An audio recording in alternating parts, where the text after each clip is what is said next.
Hello everybody, your life, my hands. Welcome back to my kitchen. Today I'm going to be making a very simple dish, and I hope it's a rather quick video. This will be a vegetable tagine, and I had made this once before a few days ago, and I followed the recipe that came with the tagine.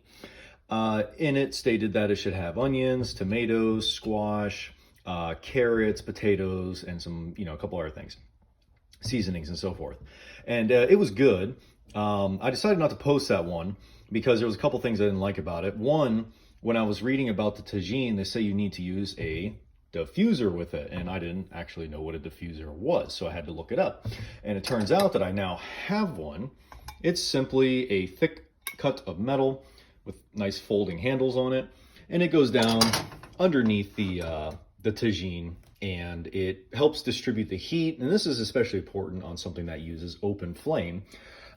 These like coil induction burners are good to have it as well. So I had to order one of those from Amazon. Before, I was using my cast iron pan as my diffuser, and it worked, but it didn't work that well and it took a while. So I'm hoping this will be a little quicker.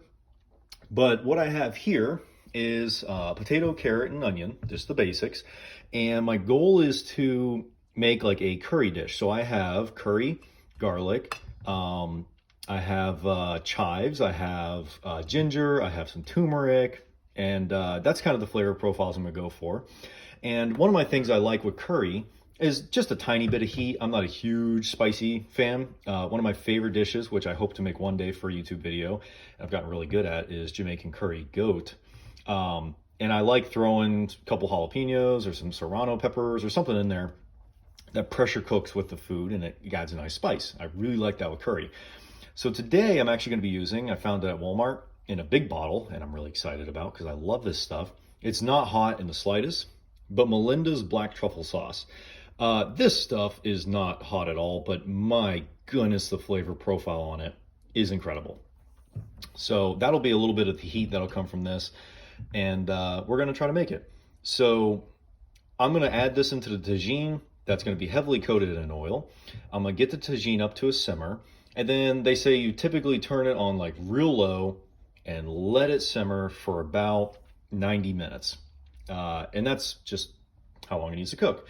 So I'm going to put all this in there once it's oiled up, and then you'd add like a little bit of, like maybe like a cup or like a little bit less than a cup of water to this, swish it around to get all the spices in there. I'm going to add some of the Melinda's hot sauce, mix it up so we got a nice flavor profile.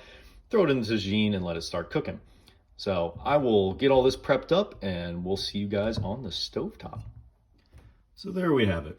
Everything's coated up, oiled up, put in there with some water. Added a little bit extra curry powder to it because, in my opinion, you can't really have enough curry. And I think that it's going to be a little bit too much water, but my goal is before this thing is completely done and there's still some extra remaining water in there, we will thicken it up with a little bit of couscous in there. Not a whole lot, but just enough to add a little bit of mass to it and really help soak up some of those juices. So everything's prepped and ready. I'm gonna let this thing come up to a simmer. The lid's going on, and then it's gonna be remained undisturbed for about an hour and a half, which is really fun. I love that this takes a while to cook. I really think you can just get better flavor profiles and textures and stuff out of it. So I'm excited to see how it turns out. And I will talk to you guys when it's probably done. Alrighty. So this thing has been on the stove for about an hour and a half or so, and I have added some couscous towards the last 15 minutes or so of cooking. Couscous does not take long at all to cook, and gave it a few stirs while it was cooking. They said in the actual recipe thing for vegetable tagine to just not like undisturbed, do not open it whatsoever, but I found that it does kind of burn every once in a while, so I decided to move some things around, and it seemed to work out a lot better that way. Anyways, let's open this guy up, see how we did. And ooh, most of the juices have been absorbed by the couscous, it looks like, which is good. That's kind of the goal. Now, of course, because we're cooking with potato, I naturally know we're gonna need some salt. I've already salted this thing once, but potatoes and these kind of flavors, they could always use a little bit extra. So let's go ahead and get some of this couscous out. Can you have a small piece of carrot? There we go. There it is. That's pretty much everything that is involved in this.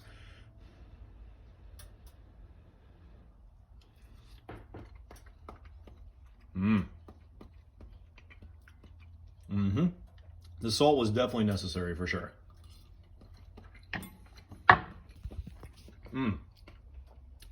So wonderful flavors. Holy crap. I mean, curry, to me in general, curry vegetables are some of my favorite. Basic, like root vegetables, kind of like this. And the couscous just like soaks up all that juice and just adds to it.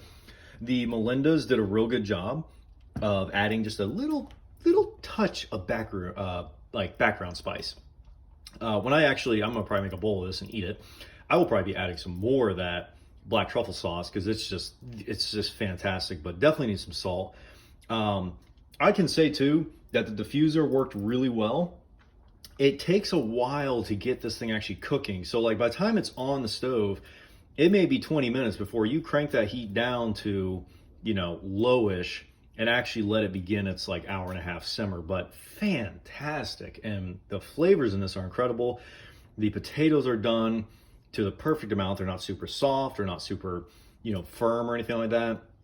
Cooked all the way through. These are some excellent vegetables cooked in a beautiful tagine and just wonderful. So this is going to be my dinner for the night, and I hope you all enjoyed. Go get yourself a tagine and start experimenting with it or something along those lines. And I will talk to you all later. Have a good one.